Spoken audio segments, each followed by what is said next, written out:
যেখানে দাঁড়িয়ে রয়েছে এটি একটি এয়ার ফ্লো মেশিনের কারখানা।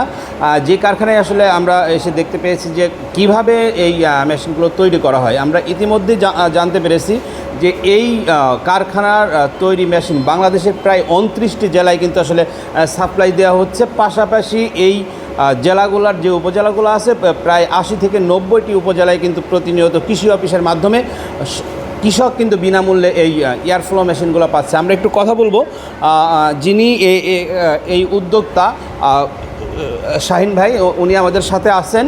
আমরা একটু কথা বলবো এই শুরুটা করলেন কিভাবে, আর এখন আপনি যে আল্লাহর রহমতে যে বিস্তীর্ণ হয়েছে আসলে এখন সব মিলে আসলে কেমন আছেন, কী অবস্থা? আলহামদুলিল্লাহ আছি, ভালোই, সবাই ভালো আছেন। বিষয়টা আমি কৃষি পার্টসের দোকান থেকে কৃষকের বিভিন্ন যন্ত্রপাতি তৈরি করতে করতে আমি এয়ার ফ্লো মেশিনের বিষয়ে তৈরি করা শুরু করি 2021 সাল থেকে, এবং আন্তর্জাতিক গম ও ভুট্টা উন্নয়ন কেন্দ্রের সহায়তা, বাংলাদেশ কৃষি অফিসারদের সহায়তা এই মেশিনটা তৈরি করি। এবং মেশিন মানসম্মত তৈরি করার কারণে পেঁয়াজ পচে না, পেঁয়াজ ভালো থাকে অনেক দিন। আপনি এখন সাপ্লাই হচ্ছে দেশের কতটা উপজেলায়, আর সাফল্য কেমন পাচ্ছে? এই মেশিন সরকারিভাবে কৃষকদের বিনামূল্যে দিচ্ছে। আমরা বিভিন্ন অফিসের মাধ্যমে কৃষকের মাধ্যমে দিয়ে থাকি, প্রায় 90-95টি উপজেলায় সরবরাহ করে থাকি মেশিনগুলো। এটা কি এই যে পাংশার নাম থাকে কিনা মেশিনের উপরে লেখা বা এরকম কিছু আছে কিনা? হ্যাঁ, আমার প্রতিষ্ঠান যত পাংশা উপজেলা এবং পাংশা রাজবাড়ির নাম লেখা থাকে আমার মেশিনের উপর। আপনার দিয়ে পাংশা উপজেলা তথা রাজবাড়ী জেলা পরিচিত হচ্ছে কৃষি ক্ষেত্রে। আপনি এই এয়ার ফ্লো মেশিনের বাইরে আর কি কি যন্ত্রপাতি আবিষ্কার করছেন? আমরা আছে সিডার মেশিন তৈরি করি এবং ঘাস কাটা মেশিন তৈরি করি।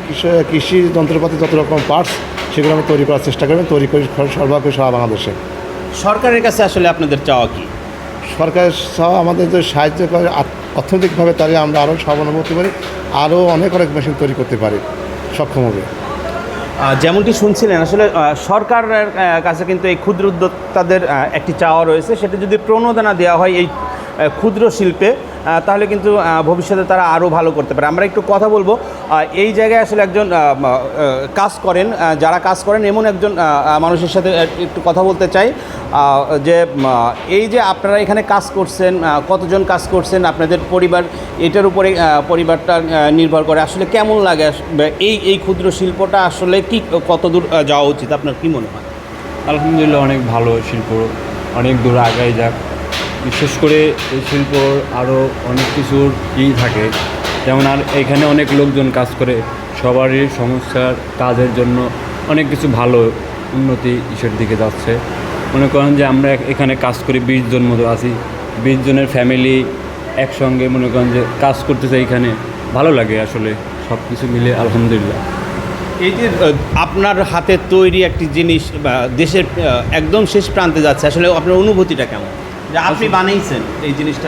ভালো লাগে যে আমি নিজ হাতে এগুলো কালার করি, অনেক কিছু এগুলো ভালো লাগে যে অনেক দূরে দূরে যায়, নিজেরে আরও মনে হয় যে অনেক কিছুই মনে হয় যে যাক আর আগাইলে আমাদের ভালো লাগবে। আরও আমাদের যে ভাই আছেন ইনি, আমরা চাই দোয়া করি যে সে যেন আরও উপর লেভেল যাইতে পারে, আমাদের সংস্থা যেন আরও ভালোভাবে চলতে পারে, সংসারটা মনে করেন যে আরও উন্নতির দিকে যাইতে পারে, সব মিলে।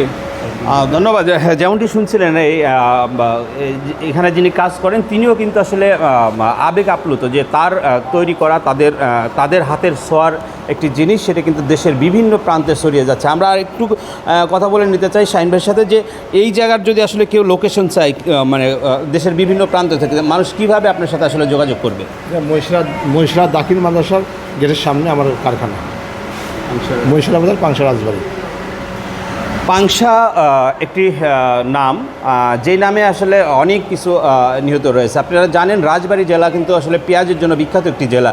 এই রাজবাড়ী জেলা থেকে যে পেঁয়াজ উৎপন্ন হয় সারা বাংলাদেশে, সেই বাংলাদেশের 1/3 পেঁয়াজ কিন্তু আসলে এই রাজবাড়ী জেলার মানুষ কিন্তু আসলে সরবরাহ করে থাকে। ঠিক সেই জায়গায় কিন্তু গড়ে উঠেছে এরকম একটি কারখানা, যেখান থেকে সারা বাংলাদেশে এই পেঁয়াজ সংরক্ষণের যে এয়ার ফ্লো মেশিন সেটা কিন্তু ছড়িয়ে পড়ছে। এই ছিল রাজবাড়ীর পাংশা থেকে আমার কাছে এই মুহূর্তে সর্বশেষ।